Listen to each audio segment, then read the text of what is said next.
Salve turma! Voltamos para mais uma aula de instrumentação industrial, onde hoje nós vamos analisar aí os nossos atuadores elétricos, atuadores esses que vão ser bem diferentes, a aplicação também é bem diferente comparado tanto aos atuadores pneumáticos quanto aos atuadores hidráulicos. Basicamente porque os atuadores elétricos, eles não dependem principalmente da pressão e da vazão, ele vai depender aí de sinais, obviamente, elétricos. Então vamos lá, vamos começar a analisar esse tipo de atuador, que também é muito importante utilizado. Olha, os atuadores elétricos, como eu havia dito, né, eles vão necessitar, obviamente, de alguma característica, de algum parâmetro elétrico. Então, ele também vai trazer algumas diferenças muito importantes, muito relativas, comparado aos dispositivos pneumáticos, mas também aos dispositivos hidráulicos. E aí eu já começo mostrando para vocês qual que são essas principais diferenças, essas principais considerações que precisam ser levadas tanto para os dispositivos pneumáticos, hidráulicos e também para esse nosso último dispositivo, dispositivos elétricos. Bem, a começar, obviamente, as grandezas físicas. Então, o nosso dispositivo elétrico, ele vai necessitar de corrente ou também de tensão, que são aí sinais elétricos. Mas, se a gente tenha algum tipo de sinal elétrico, significa também que esse nosso sinal elétrico vai gerar calor, ele vai sofrer com um efeito Joule, ou seja, se por um acaso você atuar com qualquer dispositivo elétrico, seja um motor, seja também uma válvula elétrica, ela vai apresentar aquecimento e muitas vezes um aquecimento relativamente grande. Se por um acaso existir esse aquecimento, então, dependendo, a gente vai precisar criar qualquer tipo de estrutura para refrigerar esse nosso equipamento. Mas também, o fato de ser elétrico, ele vai precisar também de constantes lubrificações, aí uma manutenção normal, que muitas vezes não é observado, principalmente no hidráulico, uma vez que se o fluido utilizado for, por exemplo, óleo, o próprio óleo está gerando a lubrificação, mas também o próprio óleo vai fazer o processo de refrigeração desse nosso sistema. Então, temos aí uma diferença bem considerável nesses nossos equipamentos. E por fim, se a gente está falando de um sistema elétrico, significa que a gente vai ter um risco muitas vezes sério de gerar fagulhas, ou seja, a gente tem um problema muito importante, muito considerável nas aplicações que utilizam principalmente gases muitas vezes explosivos. Então, se você estiver utilizando um dispositivo elétrico, tome cuidado, porque esse dispositivo pode gerar problemas muito sérios na indústria ou qualquer local que você estiver desenvolvendo essa sua aplicação de instrumentação. Bem, e se a gente está falando de dispositivos elétricos, os mais famosos que a gente mais conhece também são os dispositivos do tipo motores, ou também que a gente pode chamar de servomotores. Bem, essa lógica de servomotores, ela é muito ampla e existem diversos tipos diferentes de motores, como é mostrado nessa imagem. Bem, se a gente por um acaso fosse aprofundar em cada um desses motores, seria necessário talvez uma outra disciplina para observar cada uma das características associadas a cada um desses motores.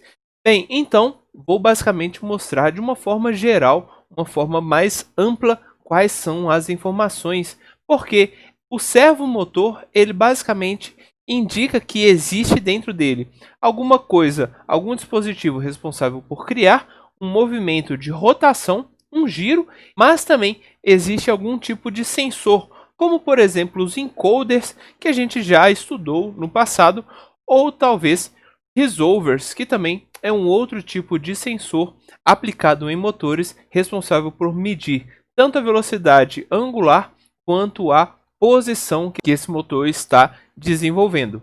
Mas além dos motores, nós também temos os famosos relés, relés aí que vão ser muito utilizados, muito importantes em diversas aplicações. Relés esses que também vão trazer muito aquela lógica de válvula, as válvulas pneumáticas e válvulas hidráulicas, uma vez que o relé tem como proposta a atuação ou não desse nosso sistema. Então, ele também vai produzir uma atuação binária, ou ele liga ou ele simplesmente está desligado. E para analisar um pouco mais a fundo esses relés, é importante vocês observarem que este relé também traz uma característica muito parecida com as válvulas de modo geral. Uma vez que nós temos aqui, observando um relé internamente, nós temos aqui uma bobina que vai ser responsável por criar um campo magnético, que vai ser responsável por fazer com que essa armadura ou essa haste ela se mova ou para cima ou para baixo, caso essa nossa bobina esteja energizada. Mas além disso, nós temos aqui novamente a presença de uma mola, uma vez que essa mola também vai trazer a nossa proposta de será que esse nosso equipamento ele é normalmente aberto ou é normalmente fechado, ou seja, temos novamente a ideia de fail-safe, operações que vão trazer aí, que vão gerar o bloqueio para evitar problemas maiores dentro desse nosso sistema, caso exista qualquer tipo de problema, qualquer tipo de falha. Então temos aqui também as mesmas características que a gente já viu nos outros tipos de atuadores.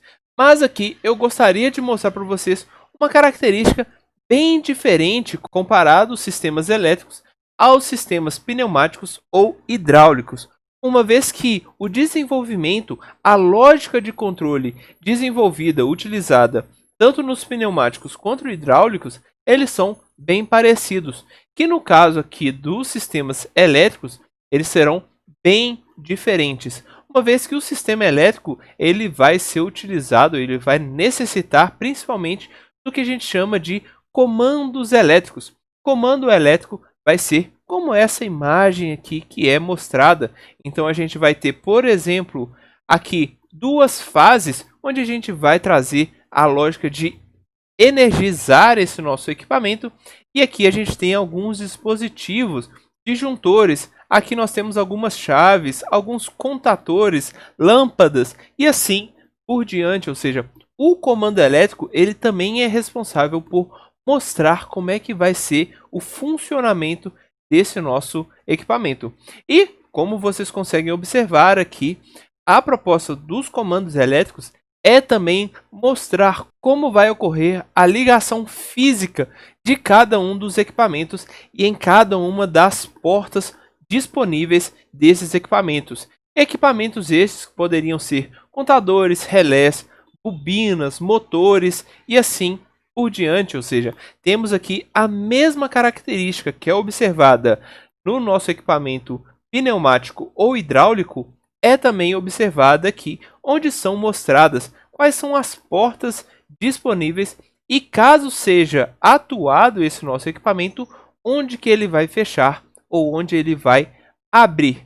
Então, a partir dessa proposta do comando elétrico, nós conseguimos, por exemplo, observar como será o fluxo de energia que atravessa esse nosso equipamento. Então, temos aqui, por exemplo, um motor sendo energizado ou por este lado, pelo contator K1, ou talvez pelo contator K2. Então, temos aqui diferentes formas, diferentes estruturas para esse nosso equipamento. E o mais importante, é possível analisar toda a lógica, todas as características que são colocadas nesse nosso comando elétrico a partir da simples leitura destes nossos circuitos. Então é isso, vocês conseguiram observar a lógica de atuadores hidráulicos, pneumáticos e agora, por fim, os elétricos. Valeu, gente, e até mais!